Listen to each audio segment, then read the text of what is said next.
నమస్తే BCC news కి స్వాగతం। నా పేరు విజయ। నేటి ముఖ్యాంశాలు। పేద మధ్యతరగతి విద్యార్థులకు వరం డొక్కా సీతమ్మ మధ్యాహ్న భోజన పథకం ఎమ్మెల్యే బివి జయనాగేశ్వరరెడ్డి।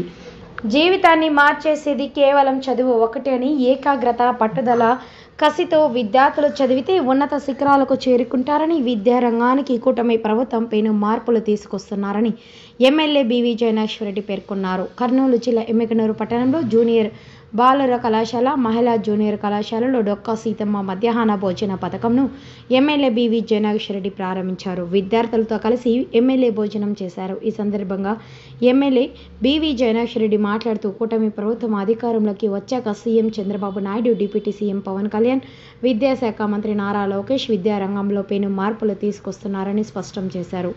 మధ్యాహ్న భోజన పథకం ప్రభుత్వ పాఠశాలలో అమలవుతుండగా గతంలో టీడీపీ అధికారంలో ఉన్నప్పుడు జూనియర్ కళాశాలలు అమలు చేశారు। వైసీపీ అధికారంలోకి రావడంతో ఇంటర్ కళాశాలలో నిలిపివేశారు। కూటమి ప్రభుత్వం అధికారంలోకి రావడంతో విద్యాశాఖ మంత్రి నారా లోకేష్ జూనియర్ కళాశాలలో మధ్యాహ్న భోజన పథకాన్ని అమలు అవుతున్నాయని తెలిపారు। ఈ పథకం ద్వారా పేద మధ్యతరగతి విద్యార్థులకు చాలా ఉపయోగకరంగా ఆరోగ్యకరంగా ఉంటుందన్నారు। కూటమి ప్రభుత్వం చేస్తున్న ప్రతి మంచి పనికి రాష్ట్ర ప్రజలంతా హర్షిస్తున్నారని, దాన్ని వైసీపీ విషపూరితమైన ఆలోచనలతో చెడగొట్టారని ప్రయత్నాలు చేస్తుందని మండిపడ్డారు।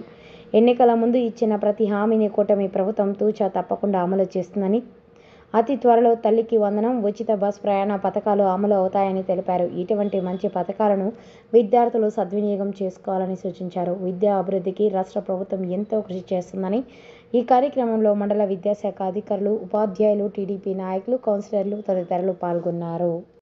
విద్య చెప్పేటువంటి టీచర్స్ అందరూ గురువులు మనకు ఎందుకంటే అత్యంత ముఖ్యమైన వ్యవస్థ। ఎందుకంటే మన తల్లిదండ్రుల తరువాత ఇంట్లో మొన్న కూడా మేము ఒక మీటింగ్ పెట్టినప్పుడు లోకేష్ బాబు గారు పేరెంట్స్ అందరం కలిసి ప్రతి ఒక్కరు కూడా ఒక బాధ్యతగా, గత ప్రభుత్వాల్లో మీరు చూస్తే అసలు ఎన్ని అన్వాంటెడ్ ఇష్యూస్ కానీ అన్ఎథికల్ ఇష్యూస్ కానీ, అదే రకంగా ఇష్టారాజ్యంగా గాంజాయి కావచ్చు, మాదక ద్రవ్యాలు కావచ్చు, విచ్చలవిడితనంగా ఈరోజు దైనందిక జీవితం మీద విద్యార్థుల మీద యువత మీద ఏదో రకంగా ఇబ్బంది పడేటువంటి పరిస్థితులు, అవన్నిటి కూడా కట్టడి చేసి ఇప్పుడు ఫోకస్ అంతా మన స్కూల్ డెవలప్మెంట్, మన కాలేజ్ డెవలప్మెంట్, మన ఎడ్యుకేషన్, అదేవిధంగా కంప్లీట్గా మీకు కావాల్సినటువంటి వసతులన్నీ కలిగించి ప్రభుత్వం మీ దృష్టి అంతా కేవలం చదువు మీద పెట్టే విధంగా, ముందుకు పోయే విధంగా మీకు ఏమేమి కావాలో ఈరోజు ప్రభుత్వం అనేది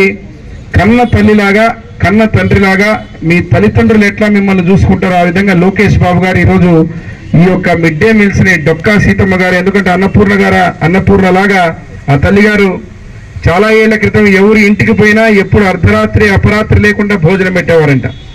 అందుకే వారి పేరు పెట్టాలని చెప్పి ఆ పేరు పెట్టి ఈరోజు ప్రాంతాల వారీగా మనకు ఎక్కడెక్కడైతే మనకు నచ్చిన వంటలు కానీ నచ్చిన మెనూను కూడా ప్రాంతాల వారీగా పెట్టి సెంట్రలైజ్ కిచెన్ తోటి పరిశుభ్రమైనటువంటి భోజనం, మళ్ళీ మీ అందరికీ అద్భుతమైన భోజనాన్ని పెట్టి, మీలో ఇప్పుడే చెప్తున్నారు అనీమియా ఉంది కొంతమంది అదర్ సఫర్ అవుతున్నారు, కొంతమంది విటమిన్ డెఫిషియన్సీ, ఇవన్నీ లేకుండా మనం ఏమాత్రం ఇబ్బంది పడకుండా ఈ కార్యక్రమాన్ని లాంఛనంగా ఈరోజు ప్రారంభించే రాష్ట్రంలో వేల కళాశాలల్లో దీన్ని ప్రారంభించడం జరుగుతోంది లోకేష్ బాబు గారి ఆధ్వర్యంలో। మరొక్కసారి ఈరోజు నన్ను మీరు మళ్ళీ పిలిచి ఈ యొక్క కార్యక్రమంలో భాగస్వాములు చేసేందుకు మీకందరికీ ప్రత్యేకంగా ధన్యవాదాలు తెలియజేస్తూ ఆల్ ది వెరీ బెస్ట్। మీరు మనకు ఉండాల్సిన అన్ని కూడా కట్టివ్వడం జరిగింది అప్పట్లో।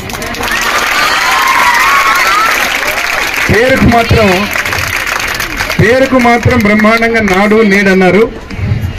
ఆ నాడు నేడులో నాడు రంగులకు మాత్రమే పరిమితమై